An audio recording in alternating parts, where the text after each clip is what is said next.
Caríssimos irmãos e irmãs, também que nos acompanham pelas redes sociais. Na carta aos Coríntios é uma discussão interessante. Naquela época existiam as carnes imoladas aos ídolos. São Paulo explica o seguinte: tudo é bom. Tudo que Deus criou é bom. Então, se nós estamos com fome e tem carnes que foram imoladas aos ídolos, basta dar uma bênção ali, certo? Abençoar e pode comer, porque a carne em si é boa. Mas, se comer a carne perto de alguém que tem a consciência mal formada e que vai se escandalizar, nós não devemos comer a carne perto da pessoa para não escandalizá-la. Aqui entra a questão da consciência. O que é a consciência? A consciência é o íntimo nosso em comunhão com Deus. Deus colocou em todo ser humano uma lei chamada lei moral natural, que sempre diz para fazer o bem e evitar o mal. Por isso que São Tomás de Aquino diz que ninguém busca o mal pelo mal. Mesmo quem faz o mal, acha que está fazendo o bem. A consciência é a nossa lei moral próxima. Nós devemos seguir a consciência. Quem vai contra a consciência, peca. Mesmo que ainda não seja uma consciência bem formada. Por exemplo, beber é pecado? Não. Embriagar-se é pecado grave. Mas, se alguém tem a consciência de que acha que realmente é pecado e bebe, é pecado. Você está indo contra a consciência. Entende ou não? A gente sabe que beber não é pecado, mas existem cidades que escandalizam quando vê um padre beber um gole de cerveja. Eu lembro de um padre de São Paulo, santo, padre muito santo, fundador de uma comunidade. Ele foi para uma cidade no norte de Minas fazer uma pregação e passou num local e tomou uma cervejinha. Era uma cidade pequena e todo mundo se escandalizou. Não abriram o coração para o padre mais, né? Por outro lado, na Europa, na Itália, Alemanha, se você falar de pecado beber, eles não vão nem entender o que você está falando, né? É muito comum os padres, bispos, nos seminários, né? Tem cerveja, tem vinho, quando saem, eles não vão nem conseguir. Como assim? Não estou entendendo o que você está falando, né? Então nós temos também que respeitar a consciência dos outros. Agora, ser uma lei moral próxima não quer dizer que é a lei moral absoluta. Nós precisamos formar a consciência. Como é que a gente forma a consciência? Buscando conhecer a palavra P maiúsculo de Deus. Bíblia, catecismo, documentos da igreja, conselhos de pessoas que são mais experientes da igreja. Nós temos que formar essa lei, essa nossa consciência, que vai cada vez mais nos mostrar qual o caminho seguir. Isso é muito importante. Nós não podemos ficar estagnados e seguir a consciência que ninguém forma. A gente forma a consciência desde criança. Quem são aqueles responsáveis por formar a consciência da criança? Os pais.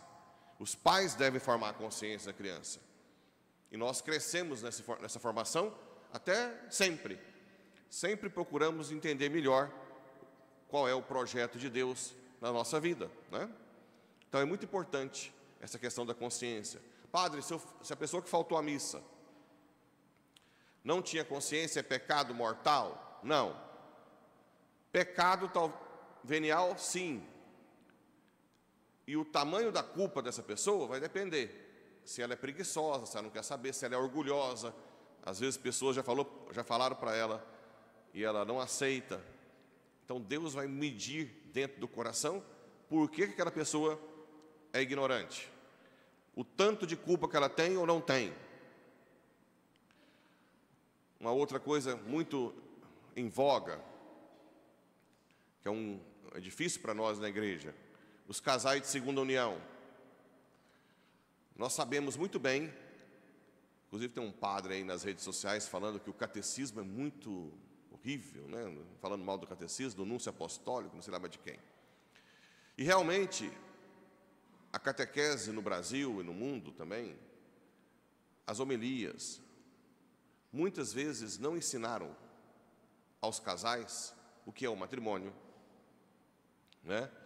Como deve ser feito, preparação antes do matrimônio. Os pais não educaram tão bem os filhos, não ensinaram a rezar. Então é comum alguém casar, separa, depois casa de novo, tem filhos e lá no meio se converte, tem um encontro pessoal com Jesus, não é verdade? Essas pessoas ficam numa situação difícil. A igreja pede que casais de segunda união que têm filhos não separem, porque é mais um trauma para a criança. Então nós temos que caminhar com esses casais e não colocar o peso da culpa somente neles, porque todos nós somos culpados, inclusive a igreja, os membros da igreja, que não fizemos o que deveríamos ter feito. E a pessoa que eu acompanho vários casais de segunda união, quando eles têm uma conversão de verdade, como dói não poder comungar, eles acabam agindo na igreja de uma forma extraordinária, fazem coisas assim maravilhosas para a igreja, choram, toda vez que fala comigo, chora, dói. Na sexta-feira passada, que eu fui fazer lá no retiro em Goiânia, uma das que eu acompanhava, que eu falava para fazer comunhão espiritual, e ela, no início, ela não acreditava em mim, achava que eu estou querendo gabelar, negócio de comunhão espiritual. Só que ela teve uma experiência mística numa comunhão espiritual. Depois ela deu um testemunho, chorando, que Deus quase que elevou ela na comunhão espiritual. E aí já tinha 5 anos do processo de nulidade. E no caminho ela mandou uma mensagem, a primeira mensagem, de que ia demorar muito. Aí eu falei, pai, mas pelo amor de Deus, 5 anos. Aí passou um pouquinho, ela, não, a mulher errou, saiu a nulidade. E depois ela mostrou o marido dela, que é bombeiro, agora está em Jataí, chamando ela para, você quer casar comigo, né? E ela chorando. É uma dor terrível, né? Então nós temos que entender que essas consciências não foram bem formadas e que agora a gente não pode falar que essas pessoas estão lá no pecado mortal. Tem que ver caso a caso. Inclusive, os casais de segunda união que se convertem mesmo, não sei se é pela dor que sentem de não comungar, acabam agindo assim, são grandes cristãos, né? Fazem grandes coisas na igreja. Então nós temos que ter muito cuidado com a questão da formação da consciência, o que falar, né? Como agir, e assim por diante. Bem, vamos ver se sobra um pouco. O Evangelho é muito explícito. Amar os inimigos. Se alguém te pede uma coisa, dá até 2. Quem já emprestou dinheiro aí, querendo receber, ou achando ruim? O famoso empréstimo para o compadre, né? Quem que já não emprestou um dinheirinho para o compadre, para a comadre? Quantas vezes eu atendo pessoas, mães, padre, nosso compadre afastou, meu filho não tem mais padrinho, por quê? Nós emprestamos dinheiro para ele, ele não pagou, meu marido quer nem ver ele mais, né? Então agora o Evangelho está dizendo, se emprestar, empresta sabendo que pode não receber. É fácil isso? Não. O inimigo, amar o inimigo, é fácil? Não.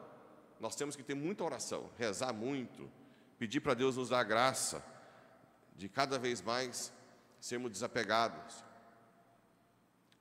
O conselho que eu dou é, se alguém te pede um empréstimo, dê algo que não vai te fazer falta, porque se não receber, você já sabe que não vai receber, né? Agora uma coisa, gente, esse eu vou fazer um desabafo. Na época que eu trabalhava só como médico e estava engajado na igreja, um monte de gente de igreja pediu dinheiro emprestado.